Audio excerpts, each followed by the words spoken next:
Okay, YouTube. Oh, I thought I printed out my. Where did I put it? Huh. Oh, it's right in front of me. My notes. My notes, my notes, my notes. Let's just check this. Testing, testing, testing. It's working. All right. I think we are good to go. Yeah. Here we go.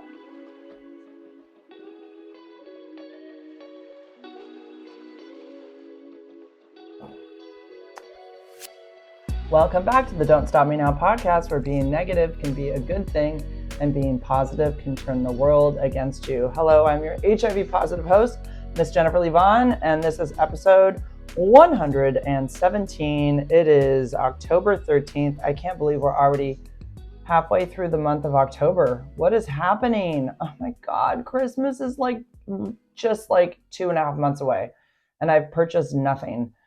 I'm always stressing out for that, basically this time until Christmas with that. And I don't usually do anything until maybe even December 1st. I really do wait. I put it off. I don't know. I just can't buy Christmas gifts now. It just doesn't feel right. So I always put it off. I'm always like, who are these people that get it all done by December 1st? And they're like, I'm all done. Like, what? How? I don't know. I couldn't do that. I'd have all that time and think, no, I should get that. And I should get that too. Cause then I feel like there's never enough. But at least when you run out of time, then it is what it is. And you're just stuck with whatever you got them. As they're getting older, it's getting harder because I don't really know what they need. Their needs are more expensive. I mean, we do the cutesy little, coffee, chocolate, things like that. But it's it's just I don't know. You want to do something nice on Christmas. So much pressure. Christmas. I didn't even know I was going to talk about Christmas, but there's a lot of pressure about Christmas. And yeah, it's not really one of my favorite holidays, to tell you the truth, because I stress out so much about it. Let's see. I am on track with, I think this is 4 freaking weeks in a row. And it's actually been kind of good. Well, for one thing, I get paid a little bit more on YouTube. It's helping pay for my car payment. So that's motivating. And I feel like the algorithm is picking up maybe a little bit, picking me up a little bit more because I'm being more consistent. And people out of the woodwork are like, oh, I haven't seen you on YouTube in forever. I thought you were gone. So glad to see you're back. I talked about that last time, that no, I'm still here. Didn't go anywhere. So yeah, I'm trying to stick to it. I feel like I have low energy. So I'm trying to get myself in the mood to do a podcast. I mean, I will do it. And hopefully I'll just pick up that energy and yeah, be right on track with what I would like to put out there.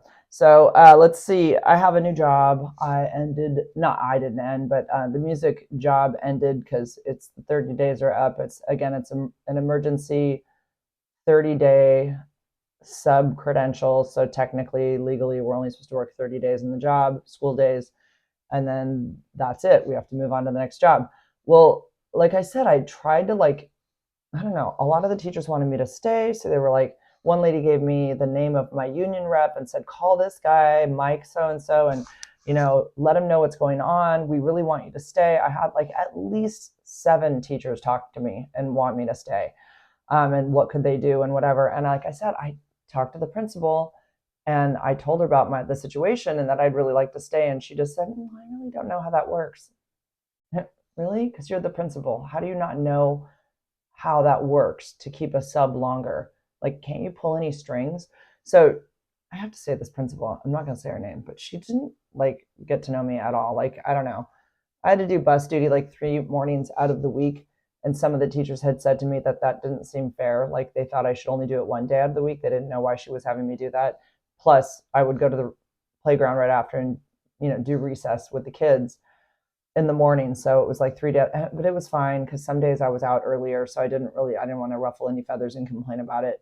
So, but she'd see me out there. We'd be out there sometimes doing bus duty together, just us standing there. And she never asked me one thing about anything. Nothing about how I like the job. How long have I been with PVUSD? I just nothing. She had zero interest in getting to know me. So I was like, all right, so whatever, off to a new job. So ironically, 2 days, well, it was my last day was Wednesday, but on Tuesday, I got a text from a teacher. Well, she's a principal now, but she used to be a fifth grade teacher at my kids' school back when the girls were in elementary school. Now she's a principal at one of the elementary schools. At the elementary school that I was at this time last year when I was doing reading intervention, I had taken over a job for a teacher who was on maternity leave. And I was there from, see, like last year, they were able to get it to happen where I was there from August to Christmas break and there was no issues. But apparently they're like, back to the old rules this year. They were letting things slide because of COVID and it kind of slid into each year after that, but now they're being really strict again. Well, anyways, I get into this new position. There's two categories for special day classes. Special day means special ed. That's the nice way of saying special ed. They say special day or SPED, but on like anything that's going out to the parents, it says SDC, so special day class. But there's two categories. There's either mild to mod or there's mod to severe. Mod to severe is more like nonverbal, maybe a feeding tube, which we do have.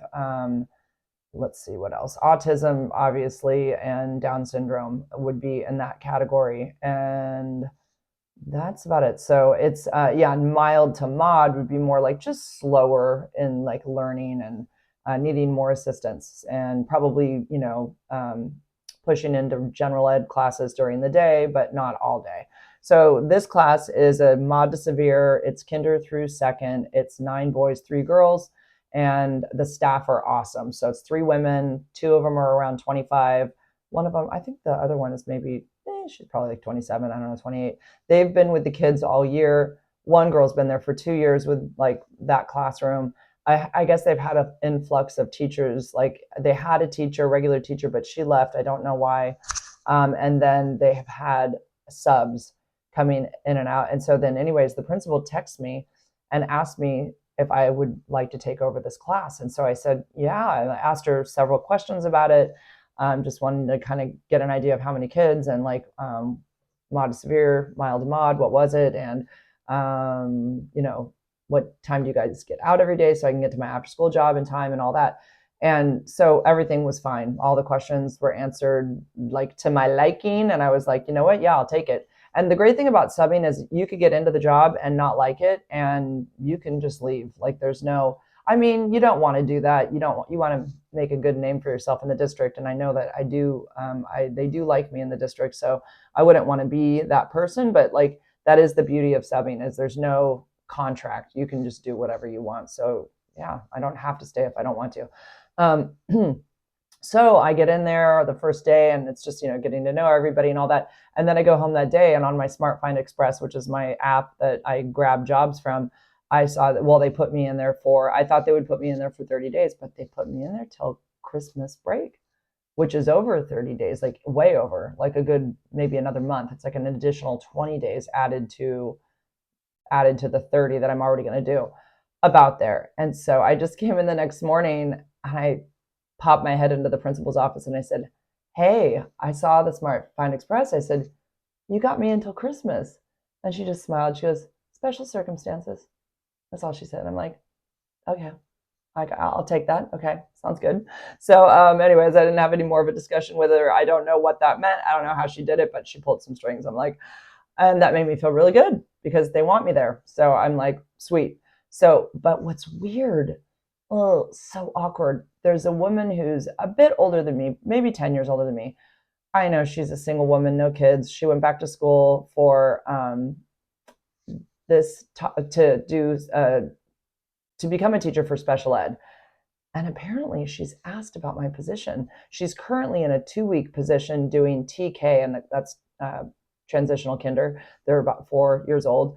She's in that class for the next 2 weeks. And so when I saw her, I was like, hey, because I know her from summer school. And then like she like laid into me right away how she's like been applying for this job that I have that she wants. And they're just like not giving it to her. And she doesn't know why. And it's really weird. And she's like applied for all these different jobs throughout the district at all these different schools. And she gets to the interview process and they keep like not taking her and they're not giving her a reason why. She said it feels really weird. She doesn't know. And I'm like, I don't even know what to say to her. I'm like, oh my God, so awkward. I'm like, oh, well, because when I first saw her, I was like, hey, guess what? I'm here till I just got this job here and I'm going to be here till like Christmas. Little did I know she'd actually applied for the position, like as the actual teacher. And I was like, oh my God, like that became awkward so fast. So I was like, yeah, just like whatever happens, happens. Like, yeah. And I'm like, oh my God, I'm so sorry that, they're giving you the runaround. I don't know what's going on. And I really don't. I don't know why they're not taking her. I don't know if it's because I mean, I don't want to say elderly, but I would say she's 10 years older than me. She's probably in her mid 60s, maybe even late 60s. I'm not sure. I think she's a little intense, and maybe that's what it is. I don't know. Like, she's a little bit odd. She is. She's a little bit odd. I will say that. So I don't. Maybe they picked up on that, and they just aren't interested for whatever reason. But there is such a lack of teachers in our area that I'm honestly surprised they're not giving her some position with special day classes because we really need help. So, mm, yeah, that's weird. So we are like literally across the hallway from each other. So she sees me every day. Well, for the next 2 weeks, she will. So there's that. And then I went to this is a story that I planned on telling. Um, okay. So I went to my after school job on Friday and I have a group every day. My group is called Green Group and I have fourth and fifth graders. It's a mix of fourth and fifth, mostly fifth, some fourth. Um, One of the boys in the class, it's a fourth grader, has a lot going on. He lost his mother when he was, I believe he was 5, from what I've been told by his sister, who's 1 year older than him. Because she just, I don't know how it came up, but somehow last year she had told me that her mom had died. And and I said, oh my gosh, I'm so sorry. I didn't know. And then I, I don't remember how, but she was comfortable telling me what happened. So all I know is that they were in a hotel room, mom, dad, her, and her brother, and they woke up in the morning and her mom was gone. And so I don't know if it was drugs, a heart attack. I have no idea what happened, but I'm sort of leaning towards drugs, but I don't know for sure. Um, I mean, and I shouldn't like assume, but like a young mother, like what? I don't know. Like what else could it have been? Like, I don't know. So anyway, and like, why were they in a hotel room here in town? Like, I don't know what that was all about either. So anyway, then I had become obviously more, it became very clear on this brother and sister, like kind of why they are the way they are. I don't think that the sister she's affected by it obviously, but it's not as obvious in any way because she's so mild mannered. She's such a sweet girl. She's very quiet and her voice is very soft, very soft. She smiles all the time. She's a joy to have at the school. Absolutely, like 100%. She's just a dear, sweet girl. Um, and her brother is a lot. He yells a lot. He gets frustrated with other kids and he'll just yell. He'll just, ah, ah, just stand there in the middle of like where we're serving food and just stand there and scream, and we have to go, and I don't want to say his name, but hey, sit down, what's wrong? Let's talk about it. Or he'll do things like if he finds a box somewhere around the school, you better believe that he's going to like punch some holes in it, throw it over his head and pretend he's a robot. He's not going to let that box go. And if you try to take it from him, there's going to be a major meltdown. It's going to be crazy. So, and a lot of kids are very aware of them losing their mom. They are not always kind about it. And so we've had to have talks with the kids. Like they will, instead of saying mom around them, they'll make up words that sound like mom, like mon or mung or something to make it just to get at him. Like kids are so effing mean. Oh, sometimes it's painful. So, and I try to remind them when he's not around, like, you guys, this is a big deal. Like I'm 54 years old and my mother is still here. Can you imagine losing your mom at a very young age? How hard that would be and how you might act differently because of that, right? At school. And so yeah, so he's been a challenge for sure over the last, and the other thing is he's really behind academically. He doesn't want to do work. He he resists as much as possible. So our first block, we call it academic block, is when the kids are done with their snack and recess. Right after school, they have like a half an hour of like a snack and a recess, and then they go into the classroom. We take them in, they have academic hour, and they're supposed to, it's not really an hour, it's like 45 minutes, and they're supposed to read for like 20 minutes. If they don't have homework from their class, then they just read. And we're kind of allowing some stuff on the Chromebooks because they all have their own Chromebooks in this district. They're amazing Chromebooks. They're touch Chromebooks. They're really, really nice. And every kid has one, and they get to bring them home and everything. But of course, and there's a lot of things that are blocked through the school Wi-Fi that they don't have access to, but they do have access to YouTube. They do. They find through the district websites, there's like different, what do you call it? Not applications, apps. I can't think of the right name, but like they can go to different websites and play games, like on their math websites where they're supposed to be doing math work. There's actually like a lot of different games that are available. So we kind of deter them from like using those. Like Map Accelerator is one that we always say, yes, Khan Academy, you can use those.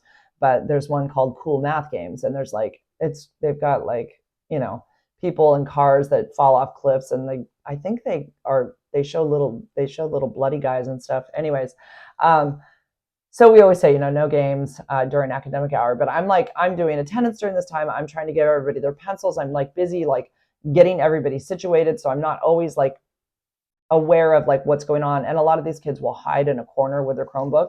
And sometimes I just want to effing break from everything. I've already been working all day, so I come to this, and I'm just kind of like, do I feel like going over to look over to see what they're on their Chromebook? Because a lot of times they will toggle. They're very good about. They know how to like, pull one over on the teacher. And I'm not dumb. I know that they have another page open, and they just will toggle to the one that they're supposed to be on. And I can tell them, I can look at the history and all that, but it gets exhausting every day, just this fighting over the Chromebook. So he wants to be on his Chromebook all the time, and taking that away, if he's not using it properly, can turn into a massive meltdown. He also disappears and doesn't show up and stuff like that for class. Like he'll go to use the restroom if he's upset, and then he doesn't come back, and we don't know where he is. And then I have to do an all call and like, people, can you look for him? And so that's the general gist of this child. Again, he's going through a lot, and he's been a little bit more outspoken lately about his mom. I've just heard him say a couple things here and there in the classroom about, well, they know I lost my mom, like they know my mom died. Like I'll hear that, and I'm like, oh, okay. I said, yeah, we know. And I always try to like, because I can feel him escalating, so I'm like trying to like keep things calm.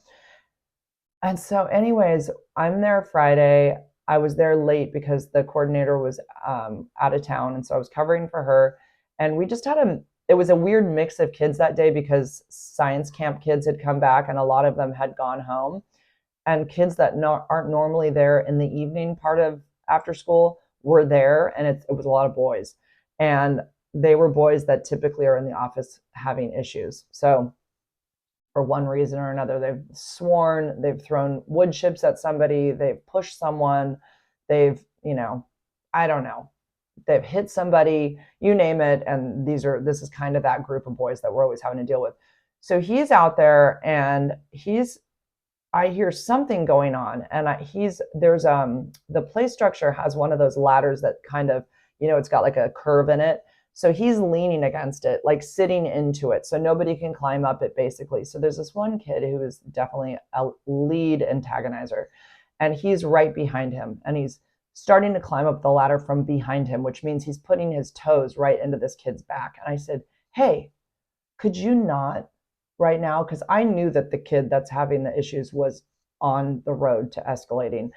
And I said, could you, like to the other kid, could you not, like, you know what you're doing right now. Like, you understand that you're getting at this kid. And this one that I'm talking about is also a fourth grader, the one that was trying to get at him. So he looked at me like, oh, I didn't know. Like, yeah, you did. Yeah, you did. You know what you're doing. You totally know what you're doing. So he went away, whatever. So then I don't even know. I might have been talking to another staff member or something. And we're kind of like always around this play structure, right? We're watching them like a hawk because, well, there wasn't a lot of kids left. And that's kind of all there was left to do that day, was just to watch them. So all of a sudden I hear him yelling out. He's doing his, ah, And it's like my audacity did not like that I did that. He just is screaming, and he starts going. He comes around the play structure, and there's another ladder on the other side, but it's a straight ladder going up. And he's climbing up, and he's screaming this scream like he is on a mission to get to the top of the play structure, and who knows what he's going to do to any of the kids that are up there. So I'm like, oh my God, I've got to stop this. Like he was going to let loose on one of the kids up there. I could, yeah, obviously. So, and I don't know what was said. I don't know if anything was said, but all of a sudden this was happening. So I'm telling him, I'm saying his name over and over. Hey, hey, hey, hey, hey, hey, slow down, stop, stop, stop. And so I just come over and I have to hold his arm. I'm holding on to his arm. I don't ever want to have to put my hands on another child, but I had to hold him because I was afraid that he would get on top of the structure and hit another kid. So I held on tight so that he could not put his arm up one more time. And he just screamed a couple more times. And then he screamed out, "I miss my mom," in the most guttural scream I've ever heard. And it broke my heart, and his whole body went limp. And he slowly climbed down the ladder as I held onto his arm. And he sat down in the wood chips with his knees kind of opened up and his feet like just kind of propped open. And he sort of fell in that space between his legs, just slumped over. And he said and screamed out at least 3 times, "I miss my mom."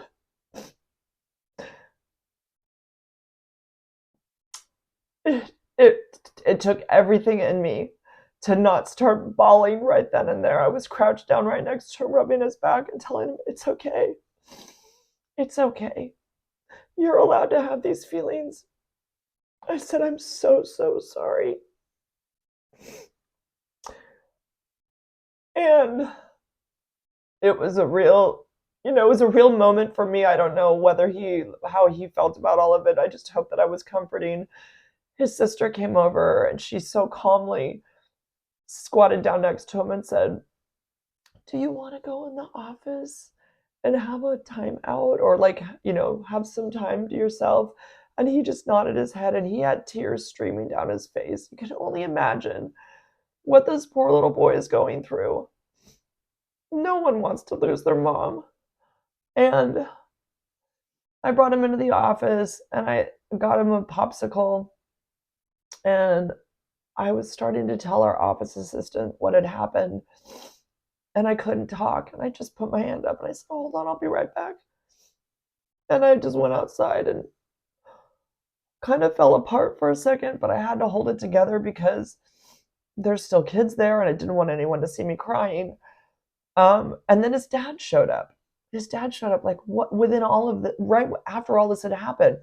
His dad doesn't speak English, which is interesting because they both speak perfect English. And I've never heard either of them speak Spanish, which is interesting.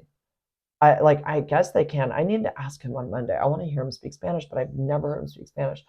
So the dad comes in and he's going up to the dad. At this point, it's been about 7 minutes since this all took place, and he's been in the office eating the popsicle.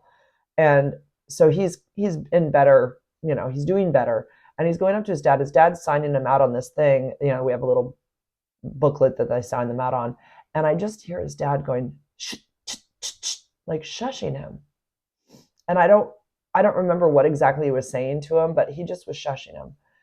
So I talked to one of the staff members about that after, and then they all left. But again, I can't talk to the dad about it because I don't speak Spanish.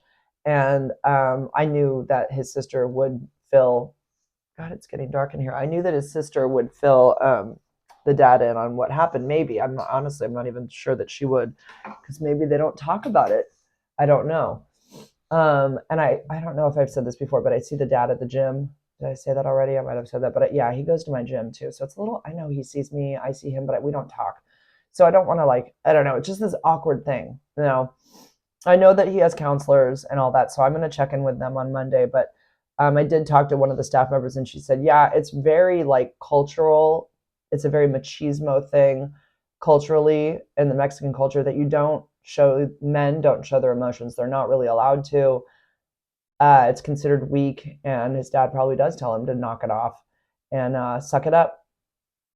And that's just not normal or natural for a child to have to suck up those feelings and not express them. So anyways, that happened Friday.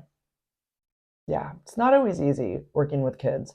It really isn't, because a lot of things that are happening at home spill over at school, and we definitely see it and feel it, and it's that's not easy. So, anyways, of course, everything in me wants to like do things for him. I want to buy him things. He tried to steal some Legos on Friday also.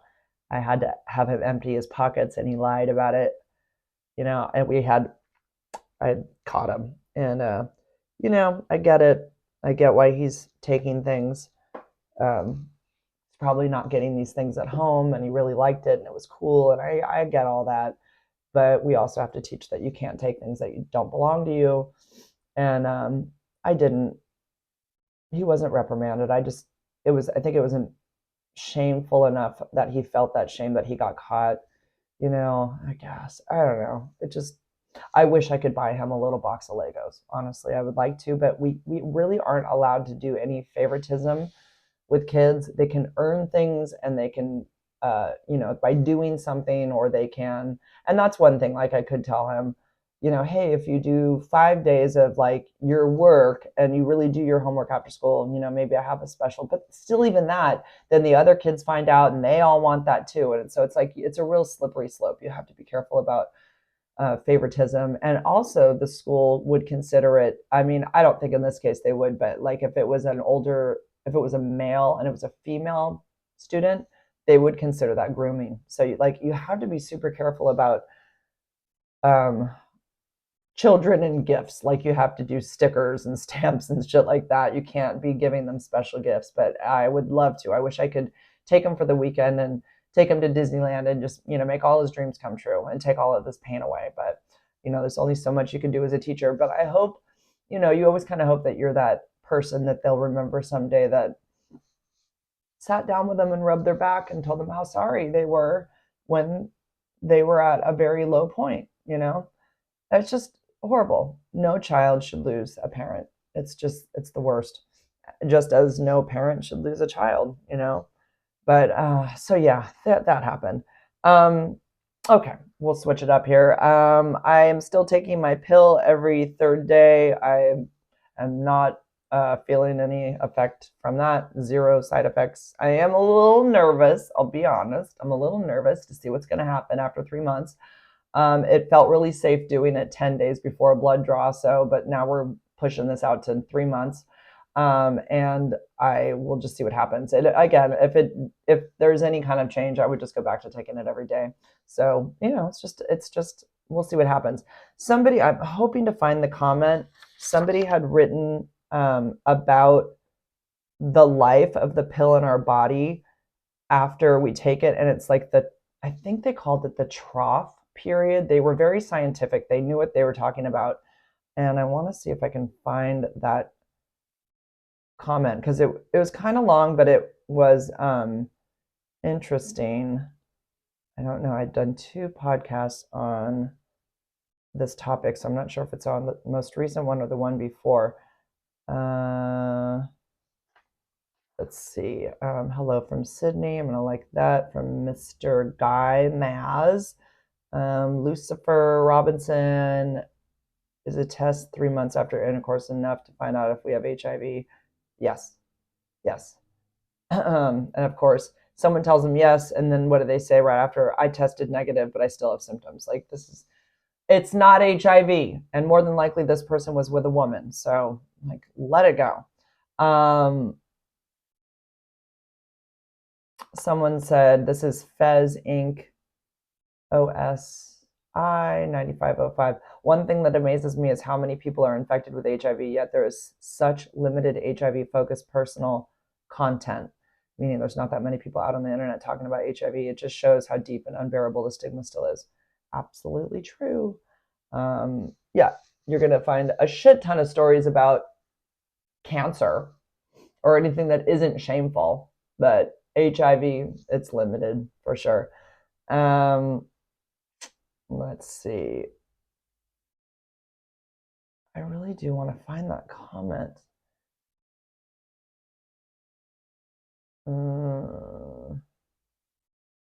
Yeah, it must have been on my, oh, maybe it's, they make this so hard to find comments. These are comments I haven't responded to. Let's find the ones that I have responded. It could have been that I just hearted it and then it goes to a different area. Okay, maybe this is it. No. This is from Desmond Gallagher, 5648. He says, hi, thank you for reading out my message. Oh, I guess I read another one. I have subscribed again to your channel, although he wrote Chanel. He left out an L. It will be interesting to see in 3 months what your lab results are. I think you're great, except for your support for Trump. And they put a convicted felon. I just said thank you, but for Trump, fake charges. I'm sorry to say. I mean, look, we have two choices. There's just one I'm absolutely not going with. And then there's the other one, that's Trump. So I'm going with Trump. Let's see. And then someone pointed out if there was a war or another pandemic, yeah, go with Kamala. There probably will be a war. Are you afraid of not having access to a doctor or medication? Like there could be a lapse because of the delayed treatment.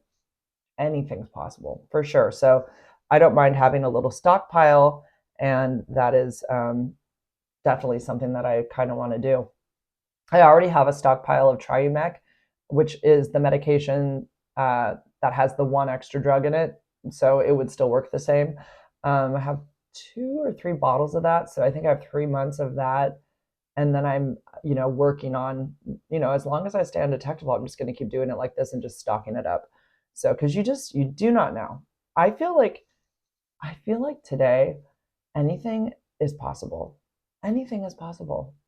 Like all these conspiracy theories about just the world in general, I don't know.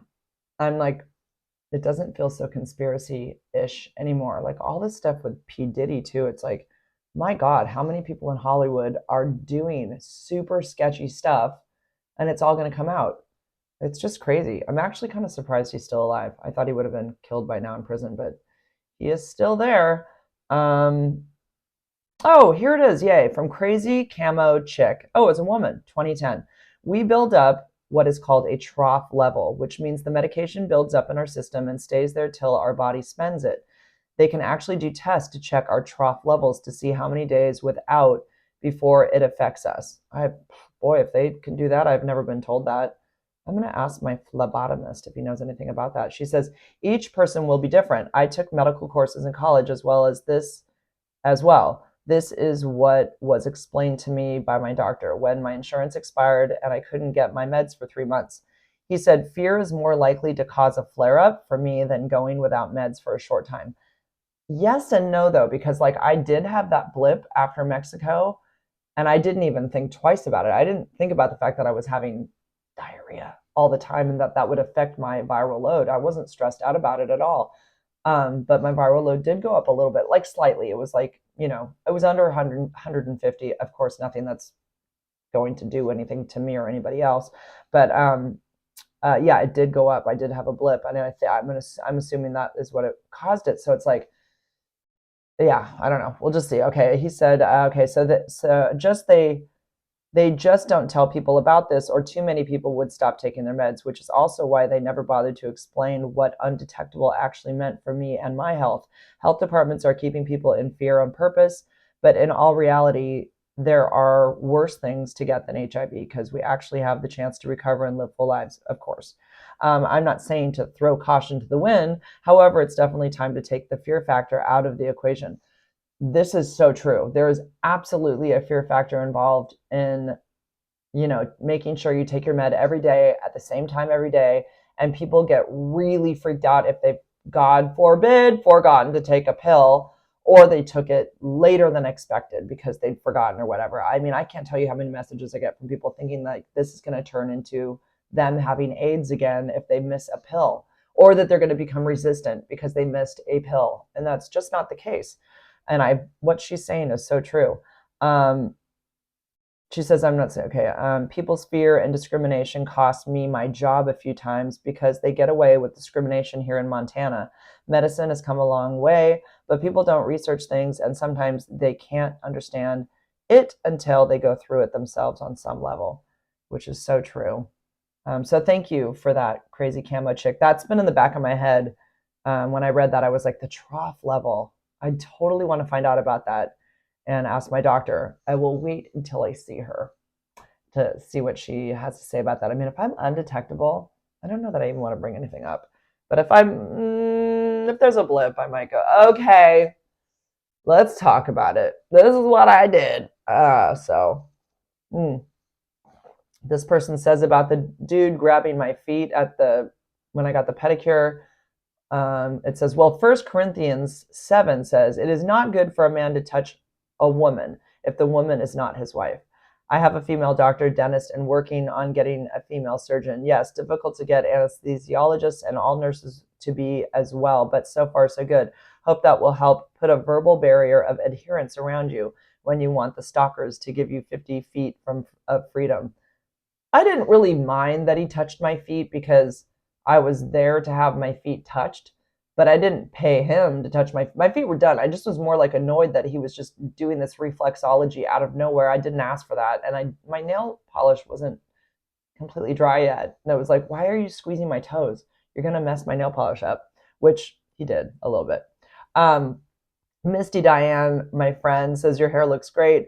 And then she just says, thank you, by the way. And this is slept on. I know I look like I'm straight out of the 70s today with this curly hair, but it is what it is. I didn't feel like washing it. It looked so good last night.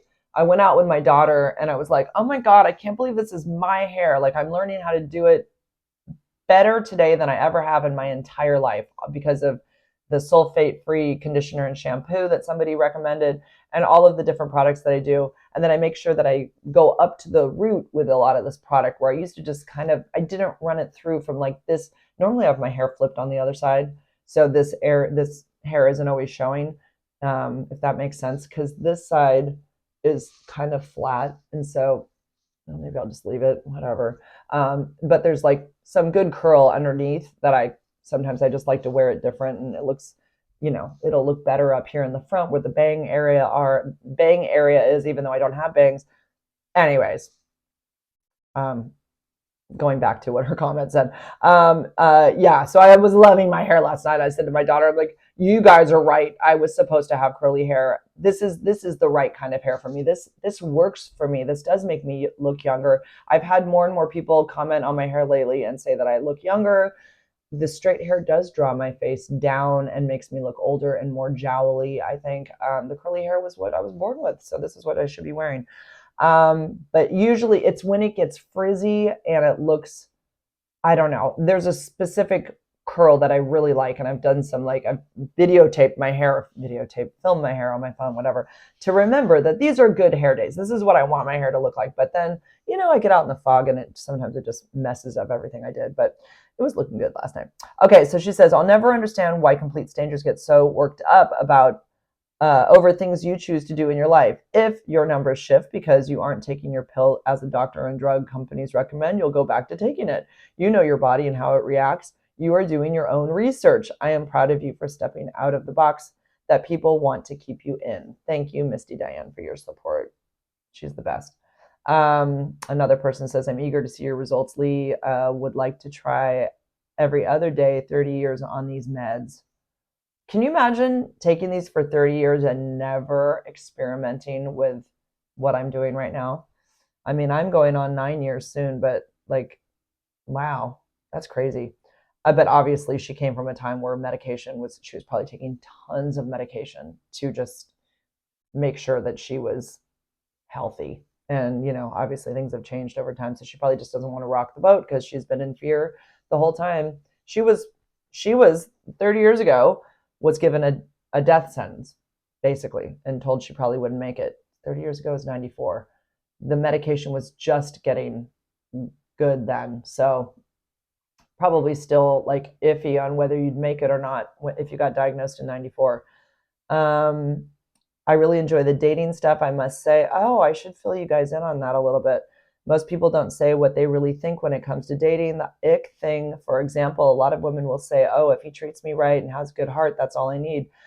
Please, we all have big things and a ton of little things that are off-putting, and you actually talk about them and are specific about them. I thought it was weird for noticing things like that and rejecting men over them, but it's actually quite common. Question, not naming names, but do you ever think it would be nice to get back together with an ex, missing them, or thinking you'd like to try again with them instead of having to meet a whole new person with all their baggage? Would it make sense, or would it be a quick no for all of them? Quick no for all of them. I mean, it ended for a reason. A lot of my exes feel like brothers to me now, just friends. I don't have uh, that attraction anymore. So there isn't anybody. I mean, if there was somebody, I would have already tried. So yeah, there's nobody. But I am friends with several of them. You know, the one who gave me HIV, my kid's dad, somebody that the one that I went to the concerts with recently. He's never been a boyfriend, but we've, yeah, there's been stuff. But I'm not, yeah, I'm just better friends. It's just, I don't have those feelings anymore. Um, so I was going to say, oh my gosh, last week when I ended my podcast, I ended it at 6:50 and I filmed myself, right? So my phone is like, I'm not on my phone at all right now. It's filming me. So I get off, I turn my phone off and I check my messages, and I have a message from 6:40 from Chris, the guy that like, the one who's 20 years younger than me, that I can't ever get out of my head. Thank God he does not listen to my podcast. I know he knows I have social media about my HIV stuff, but he doesn't look into any of it, as far as I know. I would kind of die if he did. But anyway, so there's a text from him at 6:40, which is exactly when I started talking about him on my podcast, like time-wise, because my podcast ended at 6:50 and I talked about him for that full 10 minutes, right? If you guys listened last week. So that was weird to me. That was like a sign. I'm like, oh my God. Like, he texted me because he's like this is like some kind of cosmic, that it meant something more than it did. I do that shit. I was telling my girlfriend today that I need to have an emoji on my phone instead of this great picture I have of him, of his cute freaking face, his beautiful face. I should have just a poo emoji so I can get over him when he text messages me, because when he texts me, I get a surge, like it's instantaneous. It's a Pavlov dog's reaction to getting a message from him, and I don't know how to get rid of it. Yeah, I feel it, instant butterflies every time he messages me. It's getting too dark in here. I need to put on my hold on a second. I got to put on my ring light, because I thought I did this with enough daytime sun left, but it's cloudy here near the coast, and my room just got a little too dark. Anyway, so I don't remember what that conversation was that night, but I had, God, did it happen last week or was it the week before? I'm losing track of days. I haven't seen him. Today it was 2 weeks since I've seen him. That following week after I'd seen him, and I'd seen him 3 times within that week before, and I'd spent the night one of those nights.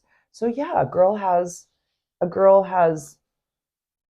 we bond, it's just naturally what we do. And I have a thing for him, even though he makes 0 sense in my life for a multitude of reasons. Like, we do not live parallel lives in any way. I'm a mother of 3. He has no kids. I'm 20 years older. I'm probably 5 inches taller than him. Yeah, I mean, I work every day. He doesn't always work every day. He does construction kind of on his own. Yeah, we're just in I mean, I'm sorry, I've lived a life. I've lived a lifetime. That those 20 years that I have lived, when he was born, when I was in college, I was busy, having a life and raising a family and all of that. So yeah, he just turned 34. I think I've talked about this before, that I turned 54, he turned 34, and Joey turned 24, all within 3 weeks of each other, which I think is weird. But of course, doesn't mean anything. But in my mind, I'm like, isn't that weird? But anyway, so I think we talked that night. It's like kind of a blur on all the different conversations. But I have told him basically like maybe I need to quit you because I can't do this. Like he doesn't have the same, even though we have like extremely intimate times together, for me, he is not a guy that is just, well, I mean, maybe he is using me. I don't know. But he is not like in the moment when I'm with him, I feel like deep intimacy with him. And he's, maybe shorter than me, but he's fucking beautiful. Ugh. He has a butt chin. He has a gorgeous jawline. He's got blonde hair that's like kind of blondish reddish, that's shoulder length, and he pulls it up into a little tiny bun. Ugh. I think he has green eyes, blue eyes, green eyes. I'm not even sure, but beautiful, perfect body. I mean, I know we don't like, I'm like taller than him and everything, but whatever, it doesn't matter. Yeah, I'm probably saying way too much right now, but yeah, it's been hard. The last 2 weeks have been hard because I haven't seen him, but I've tried to tell him like I can't do this anymore. And we've talked about what this is and what it isn't and why it would never work into anything. Yet I can't help my feelings after I see him, even though I know that he makes no sense. Like I know rationally looking at it, it's stupid. I should be not hanging around with a guy that's young, and I shouldn't be having feelings for him. But when you have these intimate times with them, it feels special, and I miss that intimacy. And I don't even realize how much I miss it until it happens. And then it's like heroin and I want it again bad. And I'm like, can't even barely function because I like think about it all day long. Like I just want it so bad again. And sometimes it's not even well, it is really amazing being with him, but it's not always just that. Sometimes it's just the text message, just getting a text from him, knowing that he reached out to me and he's thinking about me. Like, and then I'll blow that up in my head, but maybe on his end, he's just reaching out to say, hey. But in my head, I can turn that into something really romantic. I can romanticize anything. And it really messes me up. And the funny thing is when I first met him, he was a Tinder hookup. And I was like, when I met him at first, like I was like, oh my God, he is so short. Like I didn't realize. And the funny thing is we really don't even talk about our height difference because we're not walking around anywhere publicly together. But I hate saying hello and goodbye to him, especially if I have tennis shoes on and he's barefoot. It's like, oh my God, I literally have to bend my one knee so far down just to hug him like I'm hugging a child. It's embarrassing. But he has the deepest effing voice I think I've ever heard on a man. So it's like that voice just sends me, oh wow, it's crazy deep. Like I said, the most beautiful face. His face is like, I've showed many people his picture and they're like, yeah, he's gorgeous. Like he really is. Um, so where was I going with that? I don't even know. Yeah, I can romanticize everything about him. Oh yeah, I didn't like him. I didn't like the way I didn't really think he was that attractive either. I was just like, oh God, what did I get myself into? I don't think this guy's that cute. He looked better in his pictures.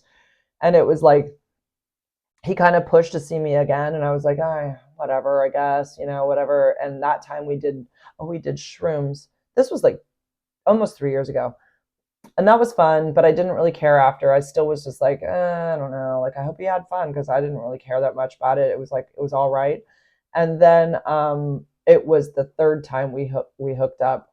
And that was the time that I actually told him about the HIV and just what it all meant. And I remember he looked at me like, what? But he was okay. He understood. Like I thoroughly explained it and he was good. But he had left his wallet in my car. And so he came back to my neighborhood to pick it up. So I ran out to give it to him in his truck.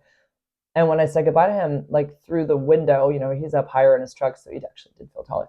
He gave me this kiss that was not, it wasn't just a kiss. It was a kiss. And it was like, I don't think I've talked about this before, but that messed me up. It was like, whoa, where did that come from? Like that was intimate, like wow, that wasn't just you're hooking up with me for sex. That felt like something way different.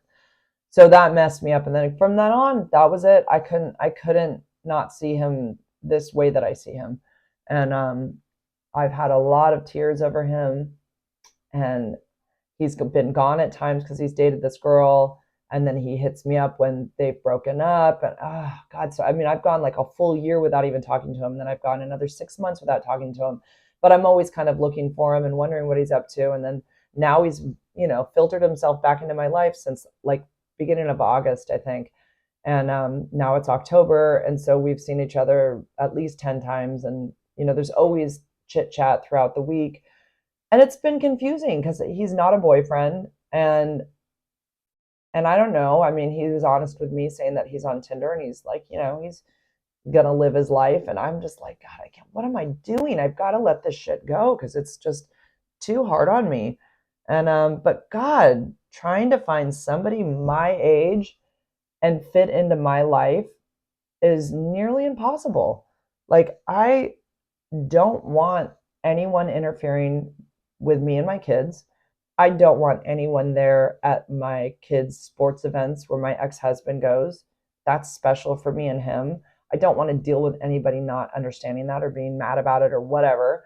I don't want to sneak anybody. I don't want anybody around Owen. I don't know. I just don't. I liked this situation with him because it was just in the evening when he was available and I was available, and I was like, I could spend the night, and it was just great. And it just worked out perfectly in that way.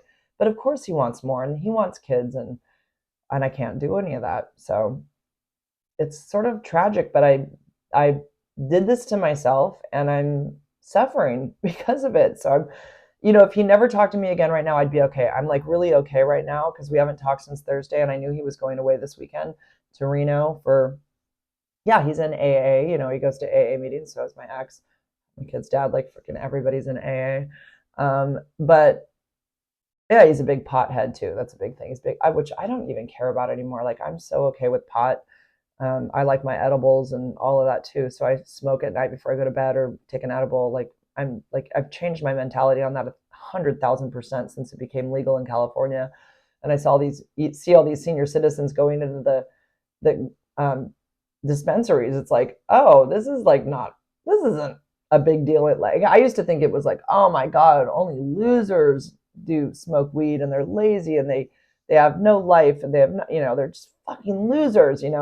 But I don't think about it that way anymore. To me, it's like, it's fine. I'm like, I don't even, yeah, whatever. Everybody can smoke weed, but he does smoke a lot of it. So I think he's out of reality a lot, like as far as like timing. He's not stressing about like getting back to me at times. Sometimes he'll text me and then he doesn't even respond back to me for like an hour, and I'm like, okay. Well, I'm sitting here totally sober going, that's nice, that feels good.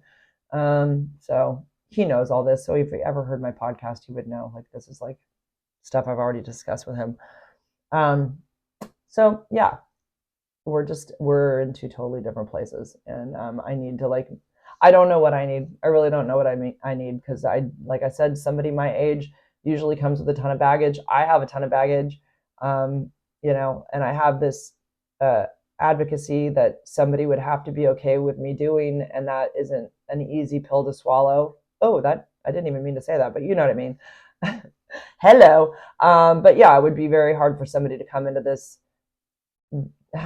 being with this woman who has HIV, and she talks about it on the internet all the time.